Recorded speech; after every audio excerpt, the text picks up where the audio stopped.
नमस्कार दोस्तों, स्वागत है आपका हमारे YouTube चैनल V2 नर्सिंग पे। दोस्तों हम आपको इस वीडियो में बताने वाले हैं कि जो BTSC आप जानते हैं, आपके स्वास्थ्य विभाग के लिए जाने माने चयन आयोग है। हालांकि BTSC स्वास्थ्य विभाग से रिलेटेड नहीं है। BTSC एक स्वतंत्र आयोग है, ठीक है, जो कि आपका पूरे बिहार में किसी भी विभाग में अगर उन्हें भर्ती लेना होता है तो जो भी विभाग भर्ती के लिए अपना नोटिफिकेशन डालते हैं वो किसी आयोग के माध्यम से जो है अपनी भर्ती प्रक्रिया पूरी करवाना चाहते हैं, उसके लिए BTSC जो है जाना जाता है बिहार तकनीकी सेवा आयोग। ठीक है, यह एक आयोग है जो कि किसी भी भर्ती प्रक्रिया को पूरा करता है। ठीक है, तो आज हम इस वीडियो में आपको BTSC से रिलेटेड एक बड़ी अपडेट देने वाले हैं जो कि आपको पता होना चाहिए, क्योंकि स्वास्थ्य विभाग में पिछले मान के चलें अगर पिछले 5 साल से ज़्यादा की बात करें, जब से BTSC का गठन हुआ है, BTSC का गठन होने के बाद से स्वास्थ्य विभाग का जितना भी वैकेंसी आप डॉक्टर्स, नर्सेस, बाकी जो पैरामेडिकल के भर्तियां हैं, उन सब का भर्ती प्रक्रिया जो है BTSC के माध्यम से ही पूरा हुआ है। ठीक है, इसीलिए BTSC स्वास्थ्य विभाग के लिए बहुत इंपॉर्टेंट है। और इस आयोग में क्या कुछ बदलाव हुआ है हम आपको इस वीडियो में बताएंगे, जो कि आपको जानना बहुत ज़रूरी है। खास करके जो GNM, ANM और पैरामेडिकल के स्टाफ हैं उनके लिए भी यह जानना बहुत ज़रूरी है।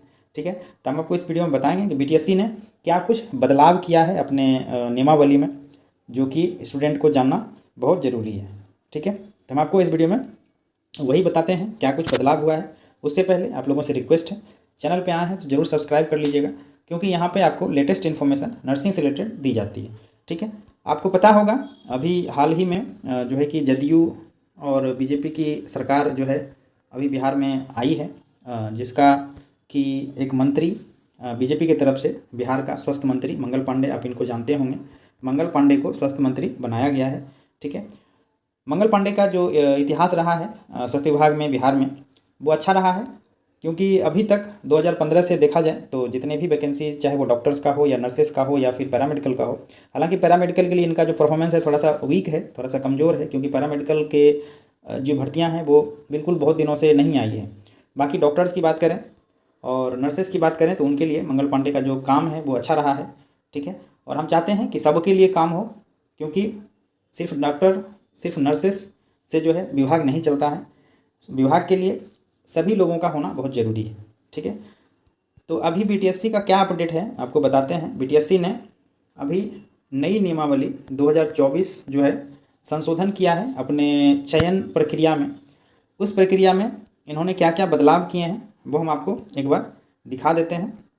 यहाँ पे देखिए, हम आपको बिल्कुल बिहार का जो गज़ट जब प्रकाशित होता है, ये बिहार गज़ट जो है बहुत ही मायने रखा जाता है किसी भी बदलाव को लेकर, किसी भी संशोधन को लेकर के किसी भी विभाग में। ठीक है, तो इसीलिए हम सोचे कि आपको गज़ट ही आपको दिखा दिया जाए। आप यहाँ पे देख लीजिए, सामान्य प्रशासन विभाग 18 मार्च 2024। ठीक है, इन्होंने जो 2018 की नियमावली था तकनीकी सेवा आयोग का, इसमें संशोधन करके ये बिहार तकनीकी सेवा आयोग नियम 2024 जो है ये लोग लाए हैं। ठीक है, 2018, हालांकि जो गठन हुआ था बिहार तकनीकी सेवा आयोग का वो 2014 में हुआ। ठीक है, 2014 के बाद इसमें संशोधन 2018 में किया गया था। 2018 के बाद जो संशोधन किया गया है वो 2024 में किया गया है। ठीक है, यहाँ पे देख लीजिए, 2014, 2018, 2024। ठीक है, और इसमें क्या क्या प्रावधान है, क्या क्या इसमें बातें लिखी हुई है वो हम आपको एक बार बता देते हैं, और क्या कुछ पहले था और क्या कुछ अभी होने वाला है, इसमें भी आपको अंतर हम एक बार बता देंगे। तो हम अगर जो 2018 की नियमावली की बात करें तो उसमें क्या था कि जो चयन प्रक्रिया था वो प्राप्तांक के अनुसार था, प्राप्तांक के अनुसार और कार्यानुभव के अनुसार या उच्चतर शिक्षा के आधार पर मेरिट बनाया जाता था। प्राप्तांक की बात करें तो अगर आप डिप्लोमा धारक हैं या डिग्री धारक हैं तो आपके पूरे ओवर और परसेंटेज को काउंट करके 0.6 से गुना करके एक नंबर्स, एक पॉइंट दिया जाता था, उस पॉइंट के आधार पे मेरिट बनाई जाती थी। ठीक है, आप लोग शायद 2020 में जो स्टाफ नर्स की वैकेंसी पूरा हुआ था BTSC के माध्यम से, ठीक है, जिसमें 9110 समथिंग सीट था। ठीक है, तो वो प्रक्रिया जो है 2018 के नियमावली पे ही पूरा हुआ था, नंबर बेस पे। ठीक है। लेकिन ये जो 2024 का नियमावली है, ठीक है, 2024 के नियमावली में अंतर क्या है आप यहाँ पे देखिएगा। 2024 के नियमावली में क्या है, यहाँ पे देखिए, जिन पदों के सेवा संवर्ग नियमावली में लिखित परीक्षा, ठीक है, लिखित परीक्षा, यहाँ पे ध्यान दीजिएगा, लिखित परीक्षा ऑनलाइन हो या ऑफलाइन हो, यानी सीबीटी पे हो या ओएमआर पे हो, ठीक है। सीबीटी यानी कंप्यूटर पे हो जाएगा और ओएमआर यानी कि आपको रंगने के लिए, है ना। सीबीटी ऑनलाइन और ओएमआर ऑफलाइन, ठीक है। तो ऑफलाइन या ऑनलाइन के प्राप्तांक, यानी आप जो एग्ज़ाम दीजिएगा सीबीटी पे हो या ओएमआर पे हो, उसके प्राप्तांक यानी एग्ज़ाम में जो नंबर आपको आएंगे उसके आधार पे, प्लस अगर आपके पास वर्किंग एक्सपीरियंस है या आपके पास हायर डिग्री है, तो उस अंक के आधार पे आपका चयन किया जाना है। यहाँ पे देख लीजिए, है ना, उच्चतर सेवा के निर्धारित अंक के आधार पे चयन किया जाना है। वैसे मामलों में विज्ञापित रिक्ति के 1.25 गुना, सवा गुना अभ्यर्थियों को लिखित परीक्षा के में योग्य पाए जाने पे प्रमाण पत्र के सत्यापन के लिए आमंत्रित किया जाएगा, ठीक है।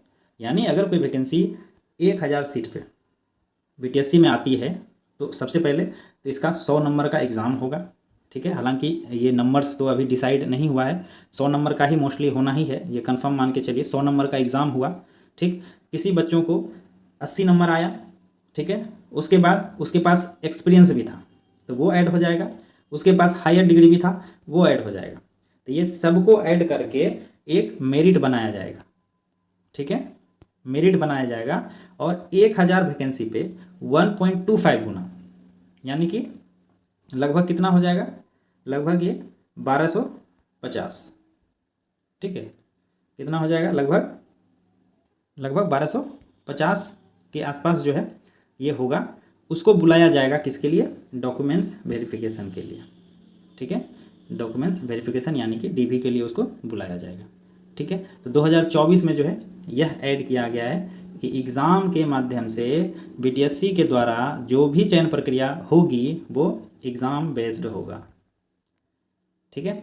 अब बीटीएससी किसी भी विभाग का वैकेंसी को पूरा करेगा, जरूरी नहीं है स्वास्थ्य विभाग का ही हो, अगर वो भवन का भी करे, गृह विभाग का करे, किसी भी विभाग का करे, तो उसमें एग्ज़ाम बेस्ड होगा। ये बीटीएससी का नियमावली है, जीएनएम का नियमावली नहीं है, स्टाफ नर्स के लिए नहीं है ये नियमावली, ये बीटीएससी का नियमावली है।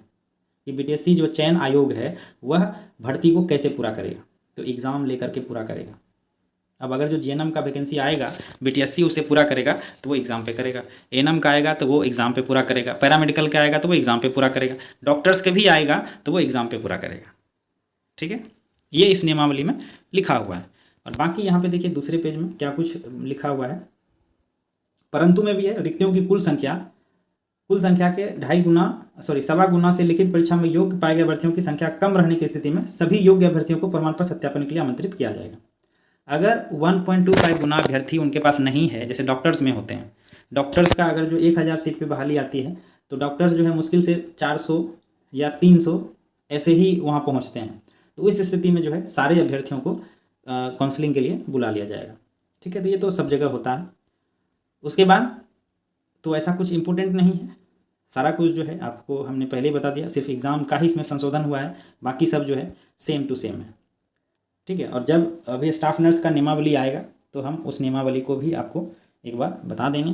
हालांकि उसमें संशोधन के लिए आप लोगों ने शायद आवेदन दिया होगा, जब स्वास्थ्य विभाग ने नियमावली, स्टाफ नर्स के नियमावली के लिए जो मांगा था, संशोधन के लिए आपत्ति मांगा था, वो सब ने दिया होगा, ठीक है। वो अभी नहीं आया है, वो बन रहा है, बन के ऑलमोस्ट तैयार है।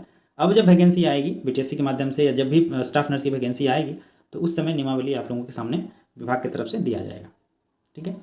तो इतना सा बात है, बाकी इसमें ऐसा कुछ भी नहीं है आप लोग को बता सकें, बस इसमें एग्ज़ाम का संशोधन हुआ है, एग्ज़ाम होगा, एग्ज़ाम के बाद आप अगर जो पहले से किसी विभाग में काम कर रहे हैं तो 1 साल का 5 नंबर दिए जाते हैं, 5 पॉइंट दिए जाते हैं, वो ऐड हो जाएगा।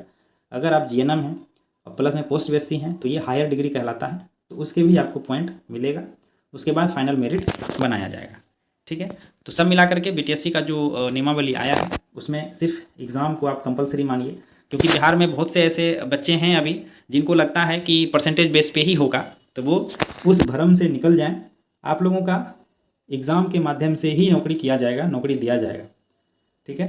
तो अभी से जो है आप लोग पढ़ना स्टार्ट कर दीजिए, ठीक है। हमारे द्वारा बुक जो है सजेस्ट किए गए हैं, ठीक है। और वो बुक आप आसानी से दिए गए नंबर पे संपर्क करके ले सकते हैं और अभी से पढ़ना स्टार्ट कर दीजिए, ताकि जब एग्ज़ाम का समय हो तो आपके ऊपर ज़्यादा लोड ना हो। आप यहाँ पे देखिए कुछ बुक्स हम आपको सजेस्ट कर रहे हैं जो कि आप ले सकते हैं और अपना तैयारी को बेहतर बना सकते हैं। एक बार आप बुक देख लीजिए। ये वो बुक है जो कि आपको बिलिंगुअल मिल जाएगा, यानी कि हिंदी और इंग्लिश, ठीक है, हिंदी और इंग्लिश दोनों भाषाओं में उपलब्ध है। यह जो है आपको CHO और स्टाफ नर्स दोनों के लिए बेहतरीन बुक है। इसका सैम्पल PDF आप हमको दिए गए व्हाट्सएप नंबर पे मैसेज करके मंगा सकते हैं। एक बार बुक का PDF सैम्पल PDF आप देख लीजिए, उसके बाद हमें ज़रूर आप आश्वस्त होकर के बताइएगा कि बुक कितना अच्छा है। इस बुक में आपको बिल्कुल आसान शब्दों में सारा थ्योरी के बाद हर एक सब्जेक्ट का आपको MCQ मिलेगा। एग्ज़ाम के पॉइंट ऑफ व्यू से जो इसमें की पॉइंट्स दिए हैं, की पॉइंट्स मिलेंगे। और इससे पहले जितने एग्ज़ाम हुए हैं अलग अलग राज्यों में, जैसे राजस्थान हुआ, MP हुआ, उत्तर प्रदेश हुआ, तो उसका आपको प्रीवियस ईयर का क्वेश्चन मिल जाएगा। एक ही बुक में आपको बिल्कुल कंप्लीट तैयारी के लिए जो है आपको दिया जाएगा। आप यहाँ पे देख लीजिए CHO, CCH, स्टाफ नर्स और ANO, ठीक है। बेहतरीन बुक है, बिल्कुल आसान भाषा में लिखी गई है। ये आप प्राप्त कर सकते हैं, हिंदी इंग्लिश दोनों भाषाओं में ये उपलब्ध है, ठीक है। दूसरा आपको यहाँ पे दिखा देते हैं, ये मिशन परिचारिका है जो कि आपको इंग्लिश भाषा में मिलेगा। ये हालांकि थोड़ा सा हाई लेवल का बुक है, यानी कि एम्स के तैयारी अगर आप स्टार्ट करना चाहते हैं या एम्स की तैयारी करते हैं तो उसके लिए बेहतरीन बुक है, ठीक है। उसके बाद यहाँ पे देखिए ये और बेहतर बुक है ओल्ड पेपर।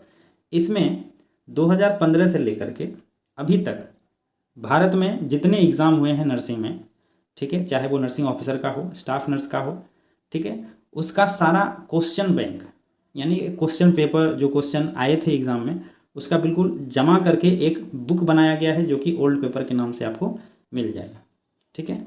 उसके बाद देखिए ये मिशन CHO 2.0 है। ये हालांकि इंग्लिश में है, इसका लेटेस्ट वर्जन आ गया है, इसीलिए यह बुक जो है प्रिंट होना बंद हो चुका है। इसका जो लेटेस्ट वर्जन है वो ये है, ये इंग्लिश में आपको मिलेगा, इंग्लिश लैंग्वेज में है, कंप्लीट इंग्लिश में है। और सेम बुक है जो आपने हिंदी में बिलिंगुअल देखा था, उसी का ये इंग्लिश वर्जन है। सेम बुक है, सेम कंटेंट है, ठीक है। अगर आप इंग्लिश में तैयारी करना चाहते हैं तो आप ये बुक ले सकते हैं। और जो बिलिंगुअल वाले हैं, हिंदी इंग्लिश दोनों में हैं, आप उसके लिए भी बुक अवेलेबल है। सिर्फ इंग्लिश के लिए भी बुक अवेलेबल है, दोनों बुक सेम है, ठीक है। इससे आपका तैयारी बेहतरीन हो जाएगा। आप अगर जो अभी से तैयारी शुरू करते हैं तो शायद आपको सफलता ज़रूर मिलेगी। बुक का सैंपल उपलब्ध है, दोनों भाषाओं में उपलब्ध है, बिल्कुल। यह आपको मात्र 580 रुपया में अभी अवेलेबल हो जाएगा। अगर आप इंग्लिश की बात करें तो 600 रुपया में आपको home deliver, all India free delivery है। इसी चार्जेस में 31 मार्च तक, एक इम्पोर्टेंट सूचना दे दें, 31 मार्च तक जो है आपको इस प्राइस में बुक अवेलेबल हो जाएगा। 31 मार्च के बाद यानी 1 अप्रैल के बाद बुक का प्राइजेस जो है कुछ बढ़ने का चांसेस है, इसीलिए हम 1 अप्रैल के बाद आप हमें मैसेज करके आप पूछ सकते हैं, या 31 मार्च से पहले पहले अगर आप ऑर्डर करते हैं तो आपको उसी प्राइस में आपके घर तक पहुंचा दिया जाएगा, ठीक है दोस्तों। एक बार सेवा का ज़रूर मौका दें, बाकी ये इन्फॉर्मेशन हम आप तक पहुंचाते रहेंगे, ठीक है दोस्तों। थैंक यू, धन्यवाद।